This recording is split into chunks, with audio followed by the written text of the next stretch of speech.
Do you have any regret now, after it's all said and done, about choosing Dillon Danis as a partner for this dance? Yeah, I do. I lied in the build-up when I said I didn't regret choosing him as a partner.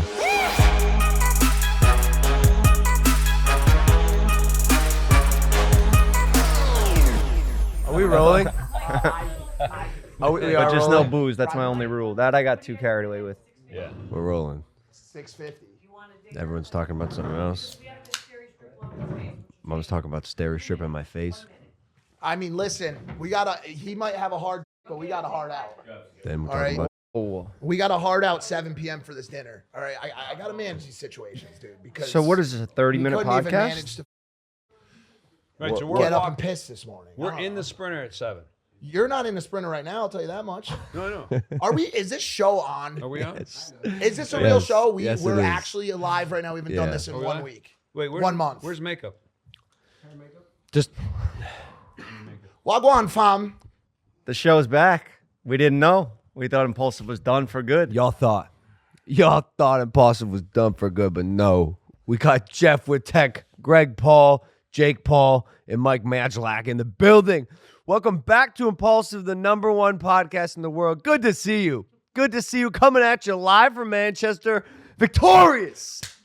Victorious. I can't believe it. Yes. Yes. I woke up this morning. The sun was shining through the clouds, which is a rare occurrence here in England. God dang, this place is dark and gray and dreary. Don't you do it. It's a beautiful country. It is Why? so beautiful, but this time of year, it kind of sucks, dude. I'll be honest with you. This place is weird. They talk funny. Don't you They do it. call me a wanker. You are a I think wanker. they're the wankers, dude. I'm having a far different experience. I got my Roadman fit on. My crepes are safe. Fam. come mucking Well, I was at the Chippy. I was at the Chippy all day today eating mushy peas and fish and chips. That sounds horrible. The food's horrible here. That's all I'll say about it. That's only slander. Deal with this slander, bro. Y'all are not it. It's weird food here. Beans and everything. They do put beans in everything. I had shepherd's pie with mushy peas, fish and I don't chips. like the blood sausage in the morning. The breakfast. It's Part not of like the full breakfast, full English breakfast. Yeah. I just think you got to get used to it. I think you guys are so used to that fake U.S. culture. Now I'm over here. I feel like I'm back home, dude. The eggs are much better here. You crack an egg here, you see that orange yolk? Because you can't put any bullshit in the food. The it's British, so good. health organization won't let it fly. Unlike doping. Anyway, do the piss test I took yesterday. The piss test I took yesterday for Yeah, VADA what to make happened? sure I wasn't on steroids, which everyone is still just telling me I'm on steroids, which I'm not. You're not? Fuck you. Wait, everybody says you are, though. A lot of people say a lot of things. I know, but the internet's right? Yeah, all the time. Now, this piss test was comprehensive. I wasn't able to deliver 0.9 milliliters of urine after the fight because I was dehydrated, I was sweating and stuff. So they sent these dudes back to the house with me while we were partying and stuff. I was trying to get them to drink and smoke and hang out, and they wouldn't do it. They wouldn't budge. But I was thoroughly drunk by the time I had enough urine to pee in this cup. But they went hard. So when that comes out, I'll be able to say I'm a clean athlete, and the excuse list will go down for all these motherfuckers who don't shut the fuck up. But when I woke up this morning and the sun was shining and I was in this beautiful country, I felt peace. It was such an odd feeling. I felt at ease. I felt calm. And I realized what it was. This morning, it was the balance of the universe that had been restored, at least temporarily. And I'm sure it will get lopsided and things will get bent out of shape very soon. But at least for now, I got to say, winning feels kind of nice. First time ever. Oh, yeah, God first dang. W. 5 years later. God dang. After the Yes. first time in Manchester where GP was getting paint buckets tossed off his dome piece. And now we're back here in Manchester getting the dub, and we're going to talk about it. But the first thing I did when I woke up this morning was I went straight to Twitter. I was like, will it continue? Will they still be supporting? And that man was getting slayed on Twitter. Every tweet he made, people were like, you're embarrassing. All the memes were reversed. Logan was walking him on a dog leash. Yeah. And it just felt like all was right. Darth Vader had been defeated. The Death Star had crashed, and it was just, it felt a little bit better. It felt like a better day for me as a yes man. Like I didn't have to fucking defend my friend from my knees because Dillon was on his knees all night. It was just, it feels good for me, bro. It feels good not to see him get slaughtered anymore because it's been a dark past couple months. I thought the show was over. I was calling Tana Mongeau saying I'd like to be on cancel. We told him, we were like, if this doesn't go your way, you're doing this podcast by No, we have yourself. to cancel the show forever, indefinitely. Yeah, and speaking of Dillon, you guys got to check out my TikTok because I had a Yo, prediction. no way. What are you doing? Yeah, I got. You plug it? This Yeah, I'm early in plugging. the show, that's Yeah. 25 No. G's. No, because I put a prediction out there that a year from now, Dillon's going to be in a gutter, and I'm going to film it, and it's really good. So you got to check it What? out. I'm helping restore. We the don't universe. film people in the gutter. I know we don't. I do. Oh, Next okay, year with okie Dillon. dokie. Yeah. Look, I want to say Yeah, something. sorry. Because no, it does. It is nice. That's what I meant when I said the balance of the universe is restored. Like things seem to be making a little more sense now. Like he did a great job promoting this fight, but through a not super morally sound way. That at what cost? Like it just didn't need to go there. And now, he's back to being the person that we all knew he was. Like he was able to be a hero for a second, and there was a lot on the line. And I'll be honest, I'm not gonna sit here and act like I did something glorious by defeating Dillon Danis. Like it was a boxing match. I looked kind of sloppy sometimes. I didn't feel like my performance was where it could be. I was a little conservative with my boxing, but I did what I said what I was gonna do, and I beat his ass for 6 rounds. Like I beat that boy up, and he's so, I think, emblematic of society in that motherfuckers just talk shit behind their screens, aren't about any action, contribute absolutely nothing to the world except negativity, bring everyone else down to try to make themselves feel better. And the fact that I got to pick one of those fucking clowns, Twitter warriors, keyboard losers, and beat the shit out of him in real life and show him that actions really do have real life consequences felt so good. And that's why I took the fight. Like I said it, someone needs to beat this dude up. And I got to do it and it felt great. Let's talk about the fight for a second. I don't think anybody knew what to expect. I had somebody ask me yesterday on this pre-show. They're like, "Why are you so confident about Logan's ability to win this fight when we've never seen Dillon box before?" And I, threw out a bunch of answers like, "Well, he's never been in the ring in front of 20, 30,000 people, which is a massive adrenaline dump, really changes your training and tests, your real skill set." He pulled a lot of really high, really tight guard to the face, which I think is what he had to do. You had a lot of trouble kind of splitting it open. You got through it a couple times. I'm a counterpuncher. I understand Everyone that. knows that. Every opponent who studies me knows I'm a counterpuncher. When my opponent isn't punching, that's problematic for me. Like every time I catch people in sparring, it's counterpunching. And I can go on the offensive, which is what I did, but when a fighter Dillon enters the bout trying to survive and not fight, it's going to change the dynamic. Like you just have your hands up the whole time. He just is avoiding the headshot. So my question to that is, we saw you wall bag him a couple times, which is, what we've always hoped and prayed for because you do that drill and training the entire time. But what was your fear in really staying in the pocket when you knew that he wasn't throwing shots, like really staying deep in the pocket? Was it the eye, or what was preventing you from staying where you needed to be to get that knockout? Because there's a lot of people talking about it today. The fact that you survived, the fact that you won the fight, which you did in pretty respectable fashion, but weren't able to get the knockout is something that some people were talking about. I'll be honest, I was disappointed. It was my first thought when the fight ended. I really wanted to knock this guy out, but me and you were talking about it.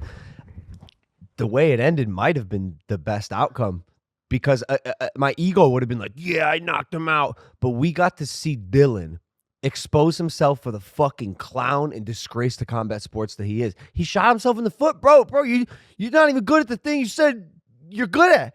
He tried to do a guillotine choke on me. He pulled guard. He tried to take me down in a boxing match. Yeah. And failed miserably. No, you didn't fail. You stuffed it. How bro. You stuffed 2 embarrassing. How takedowns, embarrassing. a guillotine, and even got a ground and pound on him. like he's asking for an MMA fight with you, and I'm watching this now, and after running the tape back, beat his ass. do you do it? He threw more punches at Neil than he did at you. He threw more punches than my security guard. Yeah. Do you take an MMA fight with him? No, you know why? I said I would. if he gave me his whole purse, which is not gonna happen, obviously. He's giving that to Nina. We'll see, but nah, bro, he doesn't deserve the platform. We saw the kind of person he is. I walked into the arena to booze. I left to cheers. No one likes that dirty fight shit, bro. You came to box. Like, respect the sport. Respect me as an opponent. Back up your words. Are you a man? You can't talk that much shit for 3 months. You can't try to ruin someone's life and then come in there with that kind of performance. And I think that's what's being echoed on Twitter right now. We had Eddie Hearn on the pre-show, and there's been a lot of back and forth conversation around fight promo. Is it just the fight game? That's the fight game. Like, what anything goes. Eddie Hearn, boxing purist, classic traditional boxing guy, sat down on the pre-show and very vividly said, like, if this was a traditional boxing bout, he would not have survived until the fight. The other opponent would have gone out and made that conversation stop. So in Eddie Hearn's, not saying that you would do that. You've got brands, you've got a million things going on. What do you mean?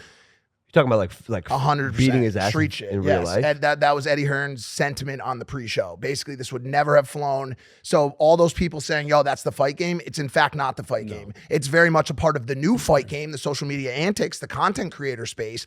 But the idea that you were going to go after another fighter's fiance for months on end, day after day after day, relentlessly without getting your shit pushed in the fucking street wasn't the case before this. And I think even more so now, after that embarrassing show up, I mean, Eddie Hearn basically said he should never fight. He should never be, fighting again. Who would hire this guy to fight? He sucks. He literally sucks. And to answer your question about why I don't think I was able to get the knockout, I was fighting too conservatively because in the beginning when I realized, yo, this dude actually sucks as a boxer. I'm gonna beat his ass. I can pick him apart for 6 rounds. If I get the knockout, great. But as we know and we've learned in training, when you're going for the knockout and you're attempting to put power behind your punches, it doesn't come as easy. It comes kind of effortlessly. And I didn't want to make a mistake and get caught on some dumb shit after beating his ass for 5 rounds. Who knows? I was waiting for him to throw. I was waiting for him to throw. Well, you saw what he was throwing, and I want to ask you, was because this is the question that I think will come down to making decisions or having sentiment towards your ongoing boxing career. Jake will get punched in the face right down the fucking pipe until that whole shit is leaking all over him. KSI is not scared to get hit. When you saw the power or lack thereof that Dillon was putting on those shots, what was the reason why you were scared out of the pocket to stay in there and actually fucking tear his head off? Because while I feel so blessed in life and there's an angel on my shoulder that somehow always has my back and helps me come out victorious, I also feel like sometimes there's an equal and opposite force on the other side that inhibits me in ways that are so inexplainable. We are getting down to the wire in the NASCAR Cup Series playoffs. 16 talented and determined drivers entered the playoffs field, and we are down to only 8 left with only one more race before the field is slashed in half. One last time for the championship 4. The playoffs head to Homestead Miami Speedway in sunny South Florida. Nestled between the vibrancy of South Beach and the calm of the Keys, this track offers a one-of-a-kind racing experience. Drivers will be using every inch of this action-packed 1.5-mile oval to secure their spot in the championship 4. There's only a few more races in NASCAR's 75th anniversary season, so don't miss out. Grab some beers, order your go-to Sunday meal, and tune into the NASCAR Cup Series playoffs race at Homestead Miami Speedway on Sunday, October 22nd at 2:30 p.m. Eastern on NBC. Back to the program. Back to the show. I underhand tossed a Prime bottle at him, and I didn't see that he had a microphone in his hand. He was kind of holding it at his side, and when he went up to raise his arm, I thought he was trying to strike me because he was really close. I didn't see he had a projectile.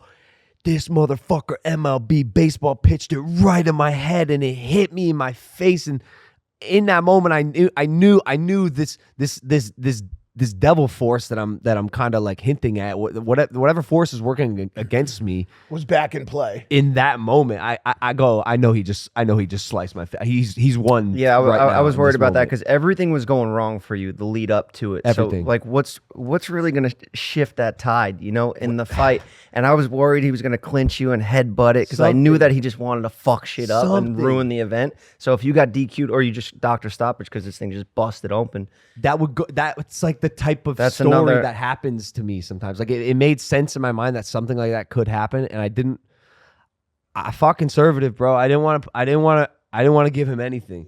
But when he threw that mic in my face, yo, I was down here and I touched my face and I look and I see blood on my fingers. And I know cuts. I've been cut my whole life. My whole body's full of scars. It's why I don't have tattoos. I prefer scars because they have stories with them. No, they're cool. There's no way you're going to use my line right now. What do you mean? I have said that you have a tattoo. I have none, and I always say that same But thing. I I got have what? 40 fucking scars in my Hey, the body. scars are cool, but I want to. You can't even see it. It's fine. But Logan, can you give him my credit? I mean, you stole his line. he got many more scars than me, I think. No, I got a lot of scars. Go ahead. I'm just fucking around. Go ahead. you just whack your mic into his face right now. Jeff had one of the best jokes. Yeah, you didn't like it at the Oh, that time, was though. good. You did Well, not like it. because listen, did you see it? Okay. Well, let me- it was at the moment where we thought the whole fight was It off. was a We thought very, everything was done. We very- thought your face was split open, and that's it. We flew out here for nothing. The thing's off, and he was outside the room. He's your best friend. He can't go in the room. So he was all like, what the fuck? I'm Mike. I'm on Impulsive. I can't go in the room. And I was like, yo, Mike, the last thing he wants to see is another Mike right now. And everybody went quiet. Like we were at a funeral. bad, Like it was a funeral. Nobody died. It's going to be all right. Even it if felt like somebody died because I thought the fight was off, and it was a really I was heavy devastated. time. Yeah, Yeah, I'm telling you, I was down here. I seen blood on my hand. I go, I know how bad this is. Watch the videos. I scurried out of there like a little cockroach. I turn around. I'm like, nope. I don't want any cameras to see how bad this is. And we get back. I'm talking to Neil, the security. I'm looking at him like a scared little puppy. I'm like, how bad is it, dude? And I'm looking at his eyes. He doesn't want to tell me how bad it is. And I'm like, Neil, how bad is it? He goes, mate, it's bad. And I'm like, all right. And Look then at my I'm like, shirt. no. My whole shirt is bleeding. There's blood all over the floor. Like, he clocked me. But you know what? I deserved it. Because I threw a prime bottle at him, So you sleep in that bed. But for a moment, I was devastated, dude. I was devastated. Another event where because of some stupid decision I made, I shot myself in the foot. All the build up to this fight, we're so close, 2 days away, and I almost gave him a reason to not have to fight me, and it would have destroyed me, dude. There was a window that day where my mental fortitude was tested in a big way. And then you said it, Jeff. You said something like you have this way of putting $1 million on a number and around a roulette table and somehow ended up hitting the number and spinning everything around and making it work in your favor. And it's a big gamble. You take big risks, getting in that ring with anybody, whether it's a jiu-jitsu guy that's going to fucking have a guard up the whole time or whatever, you do take big risks. But Mike actually said it. He was like, because you were going through a lot of shit. The whole internet fucking hated you for the past 2 months.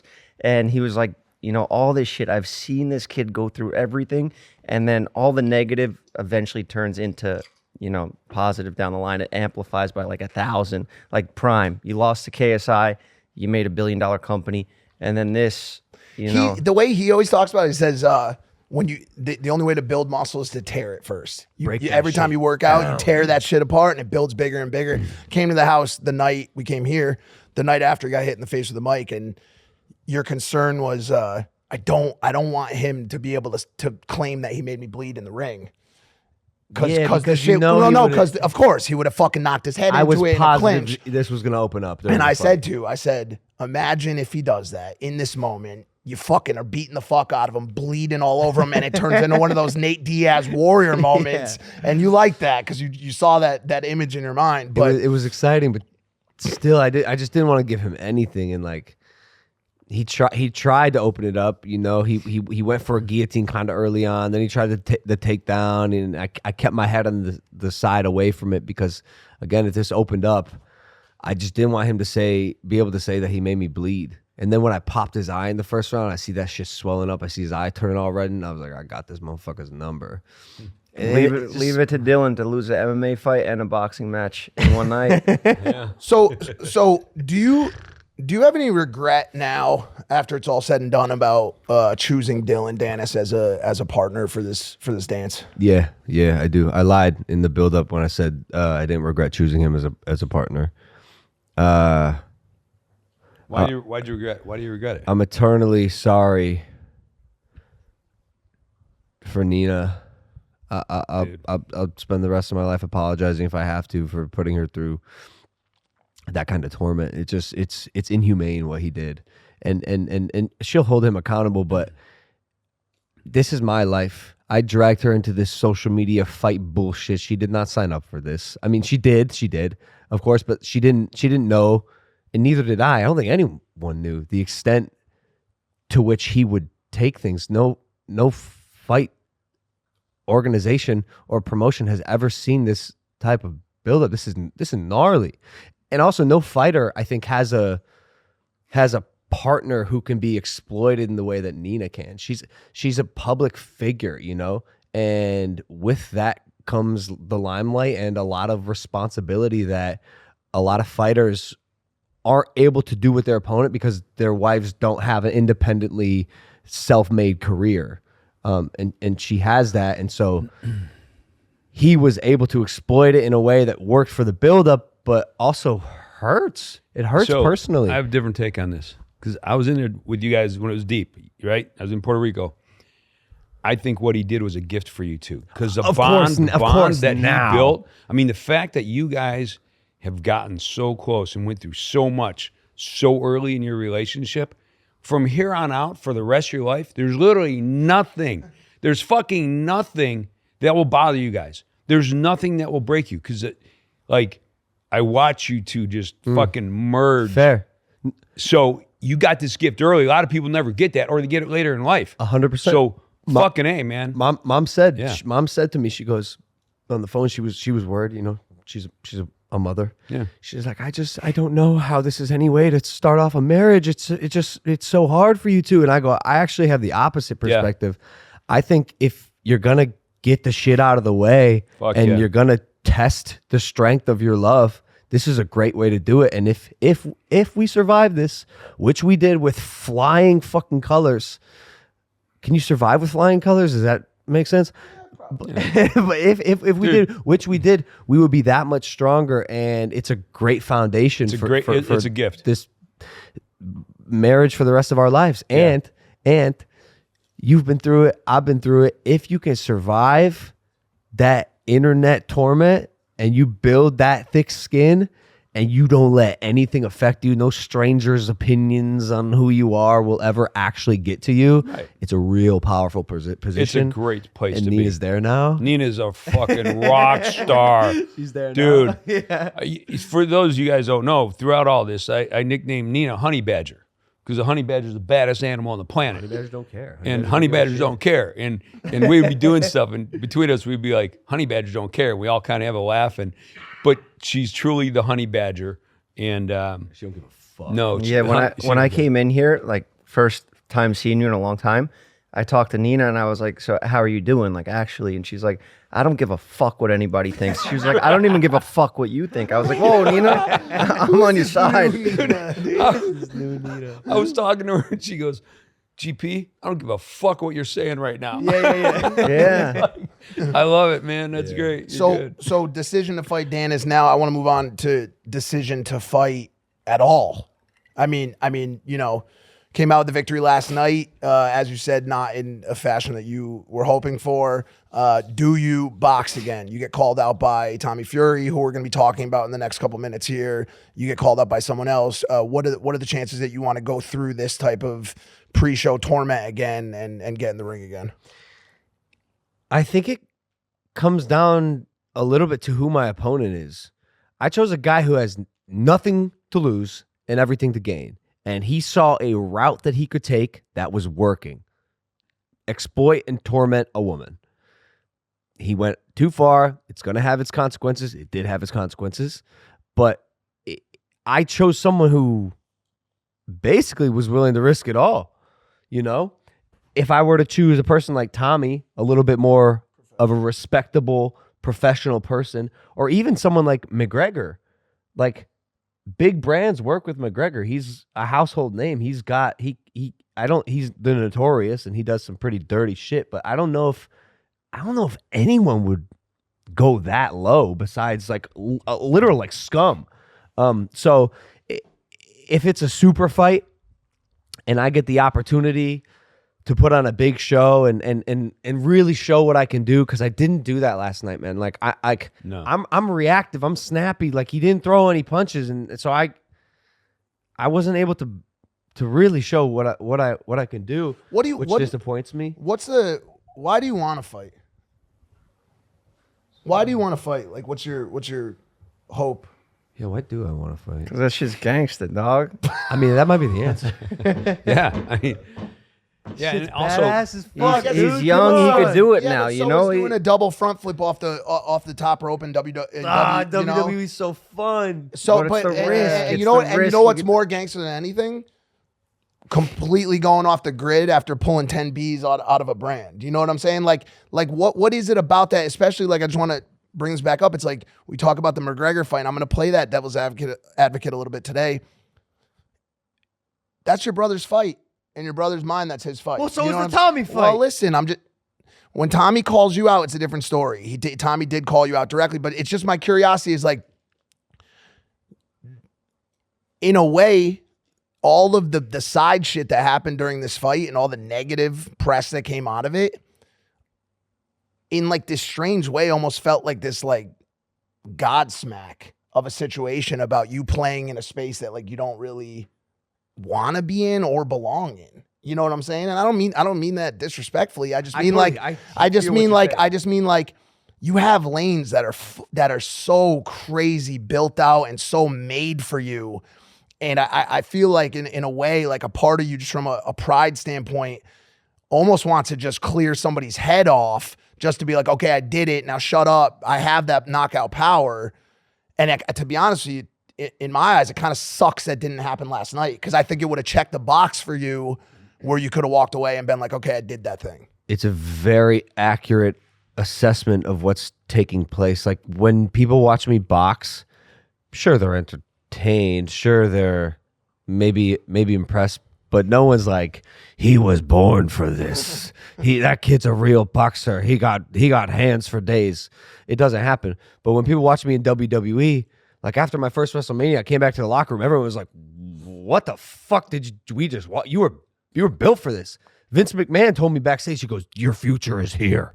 He's right. I'm like, maybe this is my thing. Gentlemen across the nation, I got an urgent message for you. This episode is brought to you by Manscaped, the brand that took your balls to space, is now launching them into the ultra sphere, introducing the Lawnmower 5.0 Ultra. It's so rare and exclusive, we don't even have it. Mike left it in the car. Here's a picture. Featuring a new cutting-edge design and next-generation dual skin-safe blades heads for different shaves. Join the 9 million men worldwide who trust Manscaped with the brand new Lawnmower 5.0 Ultra by going to manscaped.com for 20% off plus free shipping with the code Logan. High tech for low places. Manscaped. We're lucky to be one of the first to try the new Manscaped 5.0 Ultra, and no, we're not, because again, we don't have it. No, I tried it. It's great. We had it in the car. It's got a detachable blade, so you cool can take because the trimmer part, you features trim your two nuts, and then next-gen shave your interchangeable face. skin-safe blade heads, a standard trimmer blade for taking a little off the top, and a new foil blade to go for that smooth finish wherever your heart desires. We're talking 3 lengths, setting combs for all your desired lengths. And, oh, did I mention this trimmer is waterproof too?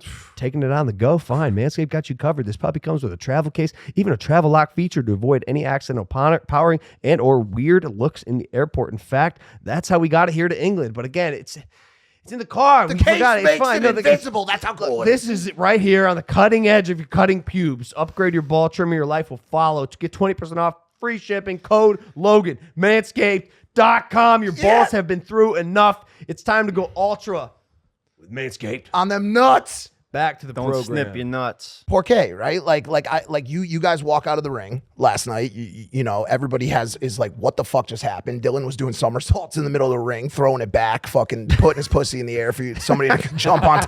Like, what just happened? And then all of a sudden, and maybe we change gears here, you see these two animals jump into the ring, two dogs. Like we'll get into the Jake reactions and everything else after the fact, but the fight is visually and innately different between those two people versus the fight that we had just seen moments earlier. You're talking about KSI and Tommy. KSI and Tommy Fury. It looked like the way they went in there, a clashing of two they wanted to animals. fight. Two guys that wanted to fight. And every time their bodies hit together, there was a sound and the sweat fight, and they were just cracking that fucking right hand over and over. And it was like, yo, one of these two is dead set on murdering the other person in the ring, and has no inkling of a non-desirability of staying in the pocket and getting the shit beat out of them to get it done. Do you know what I'm saying? And in my mind, I'm saying to myself, I don't know who the opponent is for Logan where the fight looks like that.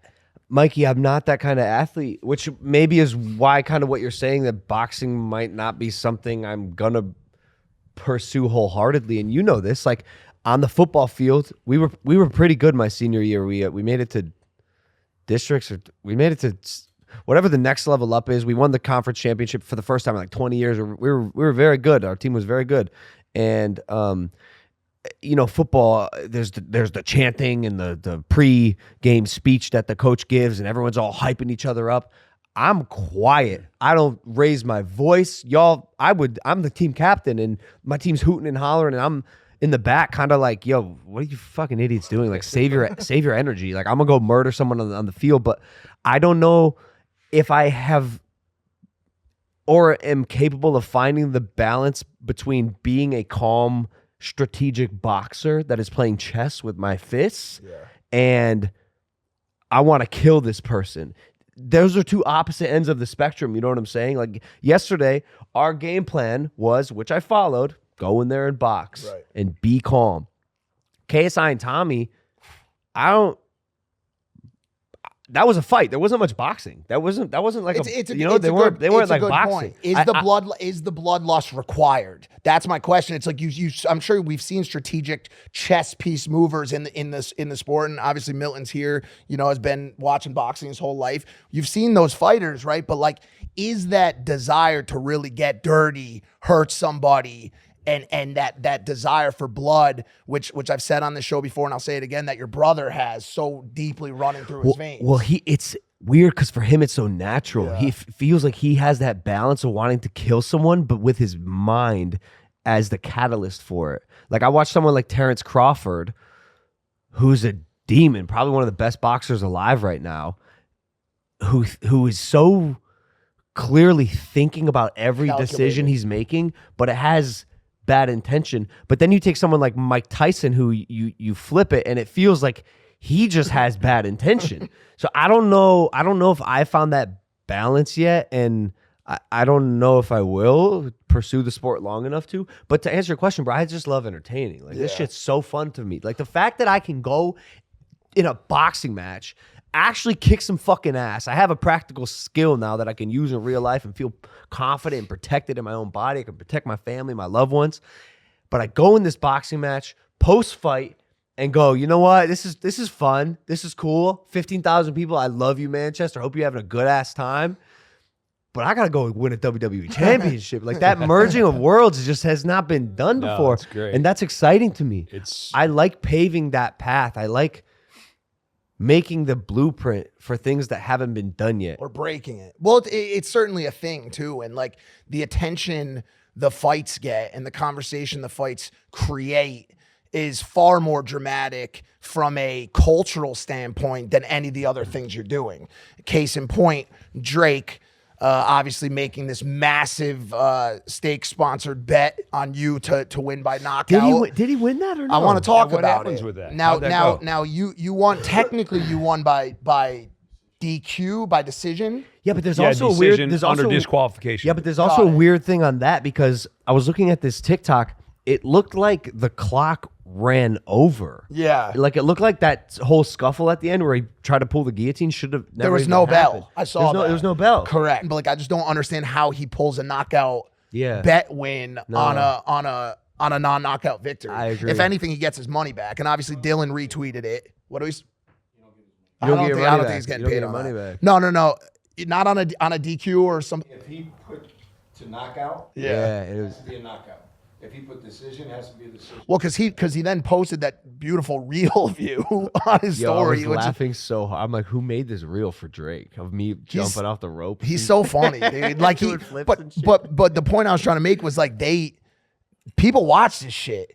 And I think a part of that for you also is interesting where you're like, yo, this is like, yo, ESPN's really watching this. Everybody's watching this. Everybody's talking. This is number one. And I think sometimes you forget that like when you do WWE, it's trying to number one as well. You know what I'm saying? So I don't see a route where it's a bad thing for you. And I know you like just trying new shit, but I was just curious if you think if the risk is really worth the payoff at this point. And do you know how many pay-per-views you had? Oh, dude, Hearn was excited. What did he? No, not Eddie. Eddie was talking about it, but Joe was excited. Everybody say plus. Really? Yeah. Yeah, it was good. Nice. Like they were doing run rate pre-show before US even woke up, and they were like, this was like days before the fight even, and then into the day of, and they were like, yo, this is trending towards. Whoa. But it's not. But I doubt it did that. I think it was just. I don't have the final numbers. Yeah, I would imagine it's a little over. It was cool. During the fight, when he was doing all that funky shit, I could hear his coaches. At one point, they were like, "Come on, Dillon, you're getting beat up by a YouTuber." And I'm like laughing and smiling. At one point, I was circling, and I go near them. I said, "I'm beating the fuck out of your boy," and he was talking to me the whole time. He's like, "You didn't think I could box, huh?" I was like, "You can't." And fucking hit him in the body. And then he got so excited. He got so excited every time he landed a punch because he did land some, and it was amusing to me to watch him be as proud as he was of himself every time he landed one punch. And I was like, "Yo, you really ain't cut out for this." In the beginning of the fight, you said, "I forgive you, Dillon." That shit was hard. But did you mean that? Did you actually like mentally tell yourself, "I'm gonna forgive this guy," or you just fucking put on a show? So the major challenge for me in this fight, as we knew, was that this guy got under my skin. How could he not? How could any person watch what he did to the person you love most in the world and be okay with it and not want to actually murder this human being? But as I just described, I'm not that type of athlete. I'm not that type of person. When I lead with aggression and I'm fighting with emotion, I'm not in my best state.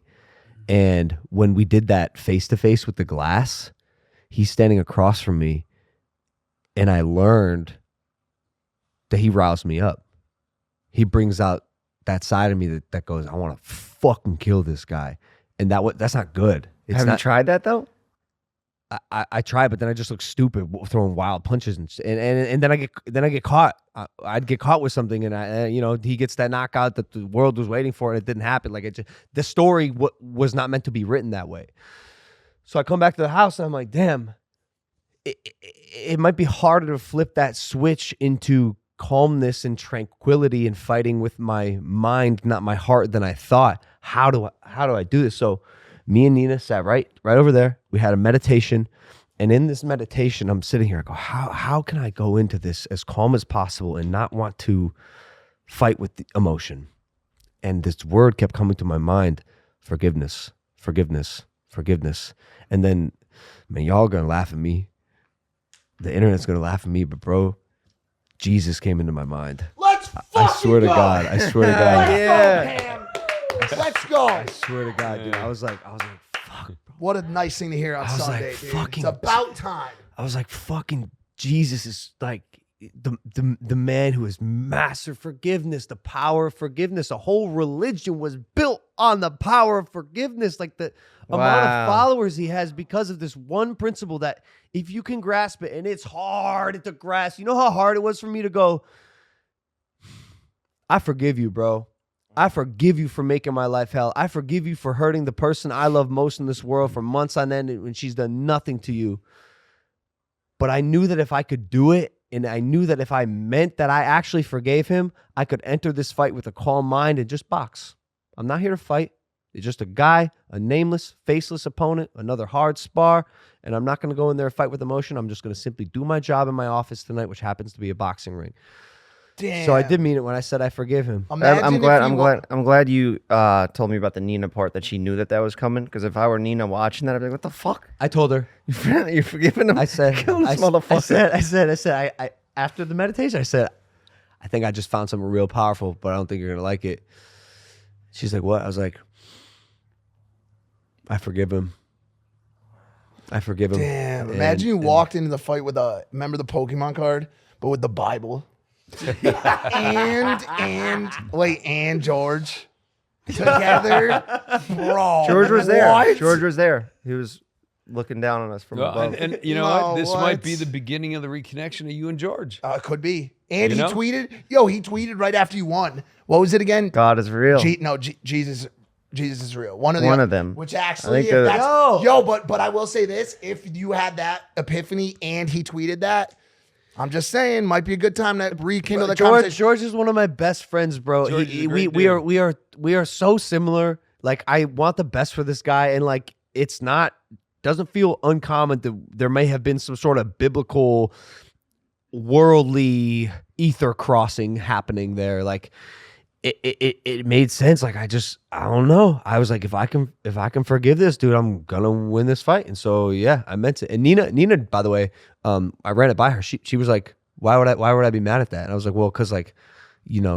like, I don't know how you would react to me being okay with the person who's made no. your life hell. Didn't she say honey badger don't care? She said, I don't give a fuck what you do, Logan. What do you? What if you got clean knocked out and then you went back and were like, "Sorry, babe." I want to undo it. We were talking about Sorry, that. babe. We were talking about that. What does that conversation look like? Shit. I don't know because in my mind I was like, this could very well happen. Like, it could, that would.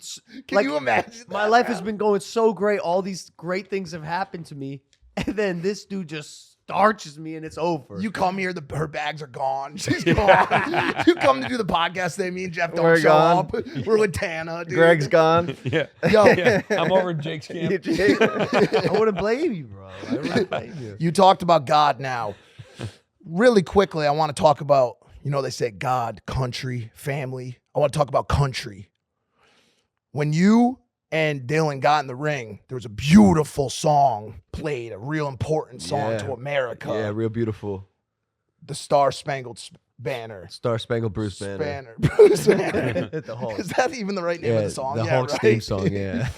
And the entirety of that UK audience Started booing. Both fighters are from that the U.S. booed that song. Fuck everyone. did Fuck both not- these guys in the ring. I did not understand it. In that moment, I said, we need to do something about this. And me, Jeff, and Andrew Schulz, we got on our chairs as high as we could, and we started singing that song, dude, as loud as we could. And we looked over, and you saw us. Yeah, I saw you guys. And you grabbed the American flag and started From waving the it. ring girl, I took her flag. And in that moment, I said to myself, this is America. This is what it's about. This is what it looks like to be back-to-back World War champions. Revolutionary War champion, motherfucker. And he was swinging that shit, and I was like, let's go. But then when the UK national anthem came on, I stood up, I put my hand on my heart. I don't even know if you're supposed to do that. And I gave respect to the UK. We're friends. We're allies. Yeah, We've God always save come the to Queen. each other's sides. Y'all would be speaking German right now if it wasn't for us, but we'll leave that out of it, So it was a bit of a strange moment for me. But KSI, because we do have some time shit here going on. 20 minutes. I'll allow this to go 5 minutes longer. Okay, 7:05. It's been pushed. So wait, hold on a second. You're almost 60 years old, and you wake up, and then you decide I'm gonna wear a beanie today. He was cold. No, it's fucking cold. I've been wearing it for a couple days. You just haven't noticed, man. I got a bald ass head, bro. I think Well, you it's don't like dope. You ever been to Turkey? Of course you do. Man. You ever been to Turkey? Go to Turkey, bro. What's in Turkey? Plug you right up. Oh, they'll fucking do my hair like you got. Oh, You want to go? No, I'm good, dude. You know what I say? I'm not going bald. I'm getting more head. This dude, he's got really good one-liners like Yeah, Milton. they're great. He said to my he said to my girl the other day, he said, if somebody calls you a pussy, what'd you say? I said, yeah, we got to stop calling people pussies that are weak. We got to call them ball sacks because pussies are tough. You know, they deliver babies. Yeah. They take a pounding and keep on going. You know, I mean, I think it's an insult to women to call weak men pussies. We got to call them ball sacks. Ball sacks. Yeah, you did the work for the women last night. A lot of women were cheering for you last night, bro. I saw a lot of in my stories. Oh yeah, you know? because they were fighting against the beta incel men, the non-pussy getting men that were rooting for Dillon. It was very satisfying to watch all these little Twitter fucking peasants crawl back into whatever hole they came cave. from. Like get out, like burn in hell. Who are you? Who are you people? You're gonna die, as you said. I want to take that back. I was just heated. That was crazy. Yeah, I was heated. I said I didn't mean that. I love everyone, and we need more love in this world in this trying time. So I was a little heated, and I apologize for I don't apologize, but I won't say it again. KSI. Outcome of that fight, as we said earlier, two dogs stepping in the ring, beating the living crap out of each other. A lot of clinching, a lot of right hands. Pretty much what we expected to see out of both of them. KSI leading with that overhead right. Tommy getting thrown off his game, to be completely honest with you, a little bit, and fighting more of a KSI fight than a Tommy Fury fight, which I'm sure his camp is all pissed off at him about. What do we think about the outcome? KSI's so unorthodox. He's a very hard person to fight. I would know, you know. I lost to him by a single point. Got hit him in the back of the head, and we had this whole thing. And I learned that he's a dog, and it's hard to prepare for him. And I think Tommy really felt that. And especially in the first round, he got hit with a big right hand that he was probably slightly a little concerned about. But to be honest with you, I don't know. I don't know how Tommy won that fight and solely because of that 1 point being taken away for hitting KSI in the back of the head. Which he did a number of times. Yeah, I don't know how he won it was probably more like a draw, to be honest with you. Granted, I'm obviously a little biased, but I just didn't think Tommy won that fight. And I also am kind of sick of seeing Tommy celebrate these W's like he won the World Cup. Like, bro, you're a real boxer, the little brother of the greatest fighter on the planet, and you're like barely scratching away with these W's from these YouTubers, and you're acting like it's all glory to God. And he's talking about going back into like a traditional boxing career, but he's not going to make nearly as much money. There's probably way less risk, but what justifies him being in the creator boxing arena? I was asking Jeff this last night. When I've never seen him put out a fucking vlog. No, but you have seen him on Love Island. I don't give a shit. Yeah, then you do. Yeah, he's a creator. Fuck that. Then he's they a creator of what love. did he create? What did he create? Love. He loved on that. an island. He should be a traditional mainstream content boxer. He's not he made a baby with her. Twitch they made a or baby with her. streaming on any of these delivered channels. the baby. Might have that even does eaten not the count. placenta. That's barely I saw his show also. He's on the Australian channels. I watched the first episode. That doesn't count. It was You have to have good. him But it doesn't matter because at the end of the day, Tommy Fury is just a YouTube boxer. Greg, when we do that, I know there was no way to train him for it. No, I know, but I just want to be a part of it, so I didn't know what to say. I don't so mind that. I just jumped in. But I was like in the crowd cheering along. I didn't really know what the fuck I was he's mad cheering at for. you right now. It just, okay. bro. Like again, just I go 6 years old wearing a beanie like this. I like it. Hey, regardless of what you say about Tommy, which by the way may be accurate, whatever. At least conversationally, he's at the top of the creator bracket. Him, Jake Paul, KSI. As it stands, Tommy Fury is the best YouTube boxer. Okay, I'm not mad at that though. You know, he's a Fury. It's fine. Does he have a YouTube channel? Yeah, I don't know. I don't like any of this. I watched that fight partially there, and then the rest of it I watched backstage with Jake Paul, which was interesting. Silent. You could hear a pin drop, the entire team watching this fight, because in a lot of ways, the future of Jake Paul's creator boxing career is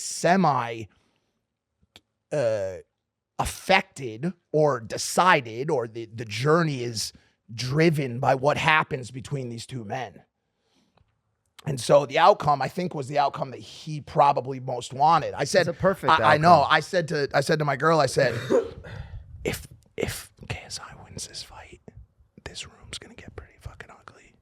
I really, and I said, Jake is not gonna be fucking happy if KSI wins this fight. And Tommy squeaked it out. Jake just picked up his phone and started firing off tweets. He went crazy. Like 200 fucking tweets. He was so my happy. God. I forget how much Jake doesn't like JJ.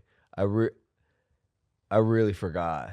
He really took that opportunity to dog him. And it brushes off on poor Deji. Deji. Bro, I did a pre-show with Deji. Deji, if you see this clip, I love you, Deji. I love that man. He's such a kind-hearted... Bro, he's like a poor, lost teddy bear who wound up in the ring. He doesn't even want to be there. Who's pulling the strings? He was able to box, but he's the nicest guy. Me and him just had so much fun on the pre-show, and we invite Jake Paul up to the pre-show to have a few words. Jake rolls in with, of course, the entirety of the Navy SEALs.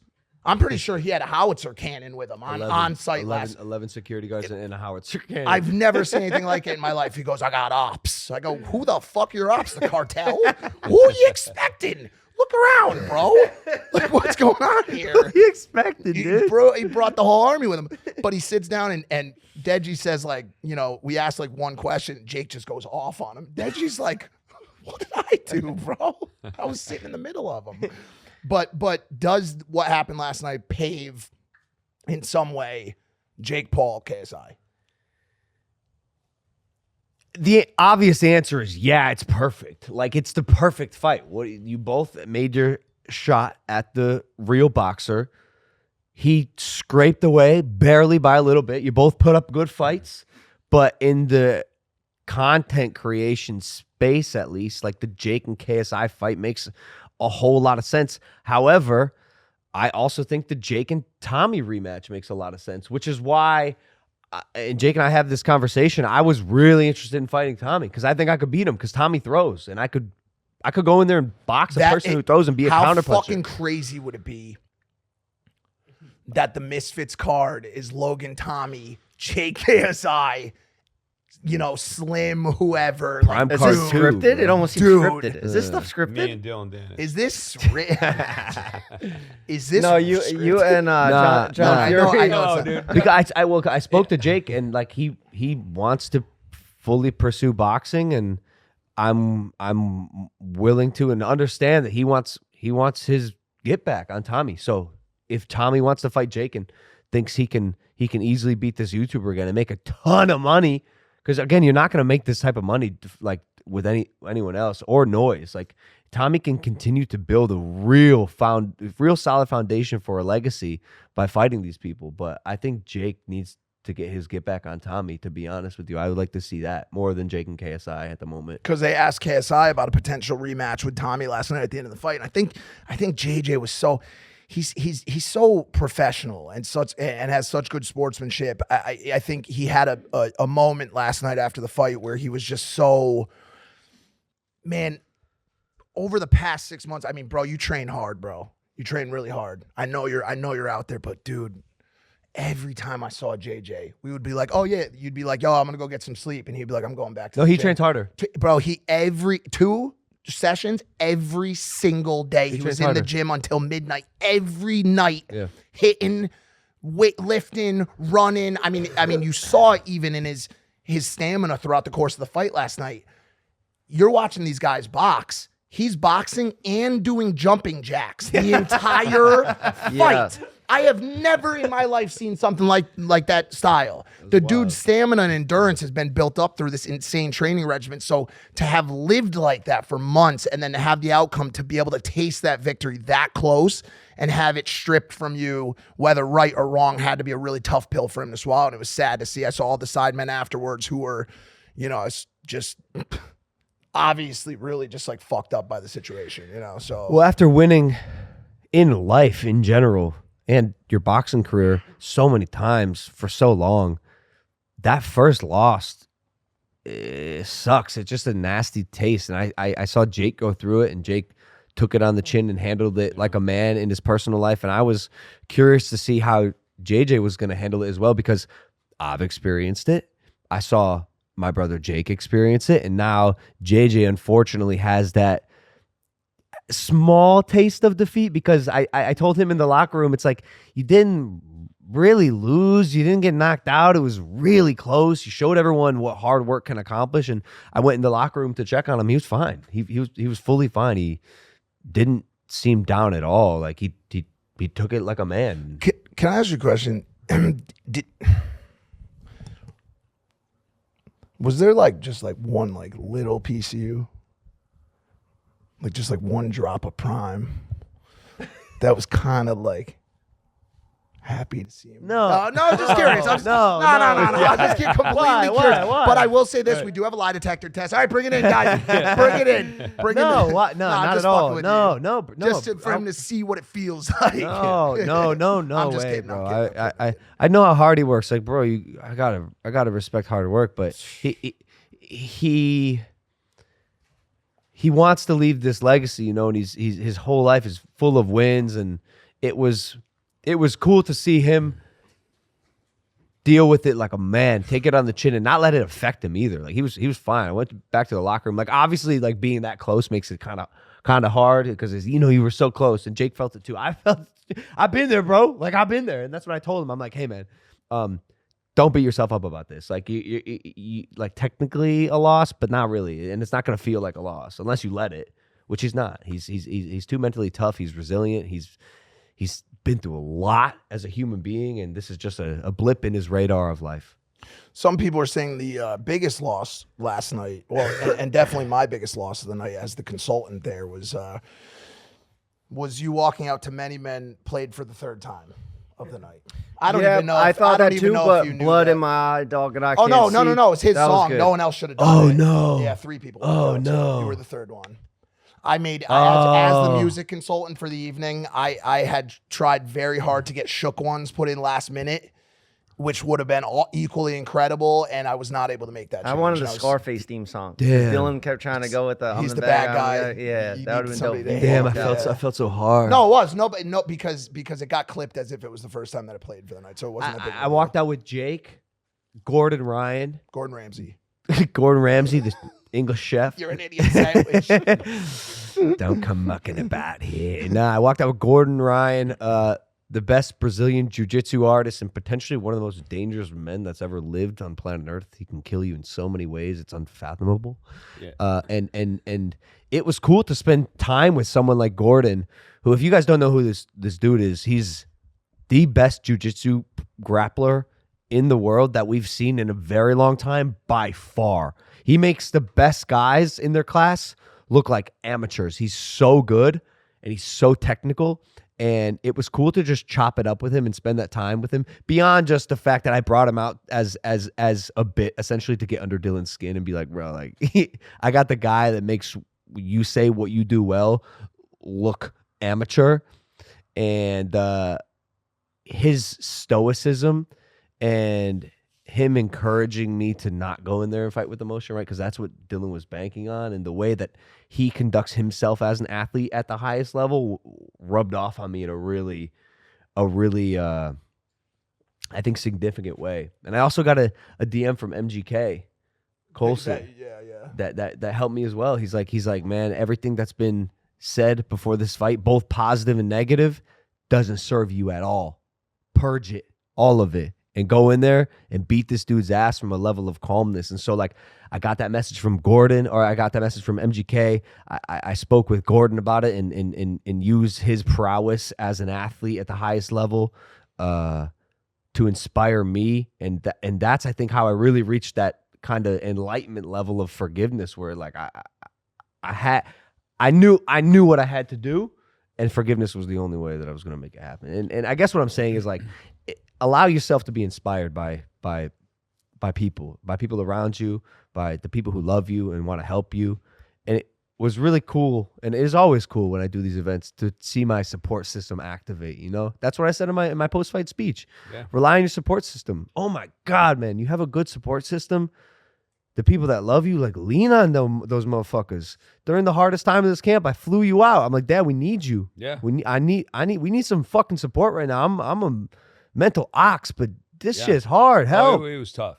Yeah. It And, but you were there for me, and like everyone 100%. in this room, like,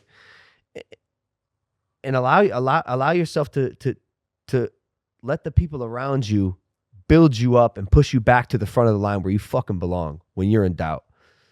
I've been rambling, bro. I'm a little tipsy, to be honest with you, bro. I've been drinking Jack Daniels, bro. That was very well Yeah, said. I was there for you the whole time. I was DMing Dillon the picture of the was great, meme Jeff. with the black dude with his dick out, the COVID meme. You gave me a haircut right before the fight. The haircut so I could helped see. a lot. Yeah. Slim, I gave a haircut to too, and he won. I'm happy. Slim had a great performance. You know. The stats are showing that you giving haircuts is part of the win. You know. Just saying. Keep this up. Yeah, the magic touch. You're next for the real money fight. Mams actually said he might have something for me. GP versus John Fury. No, actually, GP versus John Fury. No. As of last night, I know it's actually GP versus Jeff Levin.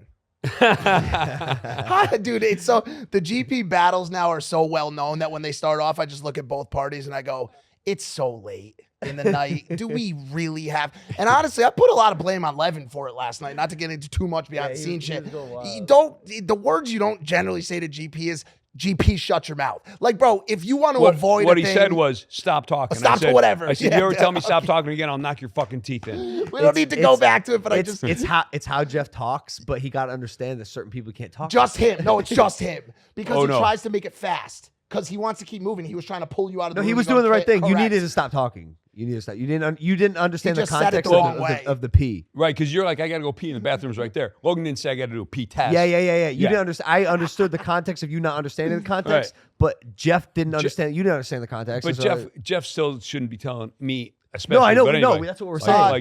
Quick I was note. just gotta fucking know your fucking- audience. Quick note for the audience. This is a thing, and I don't know. Maybe you don't handle it, whatever. But try to be cautious not to confuse expeditious ignorance in people that are trying to hurry something along with rudeness. Like that was just Jeff trying to make things stop and hurry along, and it wasn't the right way to do it. But I don't think he meant it like malicious. No, of course you he know did. what I'm Of saying. course he did. Obviously, No, I know, but he's got to be careful with his He words. gotta know For sure. better. It He could have gotta been a know really better. bad day for him. for sure. No, okay. So a couple more things. Conor McGregor was extremely pleased with Dillon Danis' performance. What the? How can that be? What? Okay, so describe the setting. Do you think McGregor's in when he makes that tweet? He's like, obviously where is joking. he? He's not Okay. serious. Come on. No. I'm not serious, saying he bro. was serious, but maybe he was saying yes, exactly, drunk as No, fuck. he's Like trolling. no. He's I don't trolling. think he was trolling. I What think he was. are you gonna do when your boy that you vouch for gets his ass beat the first time he shows up to a And fight looks like a in clown. 1,600 days? No wonder he doesn't show up to fights. He sucks. And he comes out there, gets his ass beat by some YouTube wrestler. Like, what can Conor do? Be like, oh, nice try, man. No, he's gonna take the piss out of him. He's trolling. Just It like was so Dillon. funny though. Oh, He's was so it? good I'm at those impressed. Twitter voice notes. He's the only one that does them, and they're so funny. He is. No, he's dude. Some of them shots were landing. I'm a McGregor fan, like partially. Like I think it'd be great to fight him and beat him up. I don't think he's a good person, but like you got to be entertained and amused by some of the stuff he did. Bro, Like, and he's a great, bro. he's a great. You know what I'm saying? Like you got to put respect on that dude's name for sure. For sure. 5 minutes. Yeah. Can we talk about the impulsive break? When are we doing another episode? What's going on here, bro? Are we shooting again? I haven't been able to. We got Mark Cuban. Oh yeah, We got Mark amongst Cuban in amongst Dallas. others. Which, by the way, Terry Ayre still has a lot of potential. I think. No. Unfortunately, I don't know if everyone saw this or not. But Terry Air now exists. What? Oh, it was created. There's an entire airline, airline now for pets? 100%. Came along about 6 or 7 months after we said it on the show. Can Quinn, my XL bully, use it to come to the 100%. UK? He's been wanting to see Big Ben. Just want to let everybody know that we pitched this idea. It was then taken, supported by VC money, and is now a profitable business. So, no problem, dude. Quinn can't come to the UK. Actually, my XL bully. They banned XL bullies here. They banned XL bullies, bro. He can't come, and he's been wanting to see Big Ben. He's gonna be devastated. You could identify him as a poodle. They won't believe it just because the way his structure is. Yeah, but can't you sue them if they deny his identity? You can't Right. tell my dog what kind of dog he is. You can't 2 tell. minutes. Bro, what's your deal? No, I like it. Mike was handling dinner. This was a big one. This Mike was a was big one. handling They our said dinner. they told me Andrew Schulz is performing tonight. By the way, two-faced ass Andrew Wait, Schulz. wait, hold on. Who fucking hold on. was a complete and utter Dillon Danis supporter. Yeah, what the going fuck, into the man? fight last night, I What went was up to him. I was that? like, "What Oh, the no fuck's your way. problem?" What was He that? said, "I said, who do you got? I'm putting you on the line right now. You're on camera. Who do you got?" I said, "I like both these guys." I go, "Pick one." He goes, "Danis." Yeah, and I had to stop him because he was dancing to Dillon's walkout music. song. Another question. What was that song? It was a good. I was dancing a little bit to it too. But So was you were, he. yeah, you were So too. was That was he. Yeah, good. it was No, That was Schulz is- fire. Schulz is- His walkout was fucking. It Schulz got the is crowd trolling, pumped up. bro. Schulz is No, trolling. I don't think he is. You know what I think it is? What? He's not two-faced. There's a look, because Jake does this with me and KSI. It's not being two-faced. Instigator. No, you can like two people. You can like two people That's what he be said. friends with- That's what he said. Bro, he likes Dillon. Yeah. Cool. He likes me too. It's fucking sweet. Well, he also I'm likes. sure he has opinions about who was going to win. Who cares? He also likes chaos. He loves it. Yeah, Oh yeah, my yeah. Is that why he has God. that mustache? Oh, of course that's why he has. He looks like he's like straight out of Inglourious Bastards. We're hunting Nazis. Every time I see him, I feel like he's gonna go hunting Nazis. If you don't bring me back 1,000 Nazi scalps, Yeah, that's what I think every time I see him, bro. Yeah, but about that, saying you could like two people, you can't like two people. But like from yeah. everybody else's point of view, Yeah. you guys are beefing with the Diaz brothers, Conor. Like I'm fans of these guys, you know. And like sometimes, you know, I'll be liking their Instagrams and shit, and I'm like, this is gonna cause a problem. But you guys this is entertainment. You guys have to have these beefs going on. And Sometimes that's the thing. You can like two people, but there's a fine line. Like I know there was a bit of a thing, right? Like Danis wanted to come on Barbershop with you, Yeah. and I'm sure, bro. I know it would have been a great episode. I know you would have had. well, I just like to trash everybody. I like to bits make up his fun of sleeve. everybody, you know, and just point out the fucking bullshit. So that's what I was gonna go in there and do. But love how yeah, this I'm is a a part. 10-second segment right I'm now. a part of this team, you know, and of course I want to go to fucking war. But for Schulz, you know, his sake, he's got to keep it real. He's got to. Yeah, I get it. But you know, I appreciated you doing that. I felt like you, Jeff, like you're now in, bro. You're in. You're like semi-regular on the show since we only shoot once every fucking 4 months. So like I felt like it was just too. I felt like that was too close. Yeah. And you know what else about Schulz? He's a straight shooter, dude. He asked me on the show. He's like, "Would you mind if I have?" I'm like, no, I don't mind. Just keep it real with him. And they did. And they kept it real with them, and they had a good time. They had a good episode. And you know, God bless Dillon. I imagine waking up this morning was not easy. Face twice the size as it was, swollen, beaten, battered, bruised, black, blue.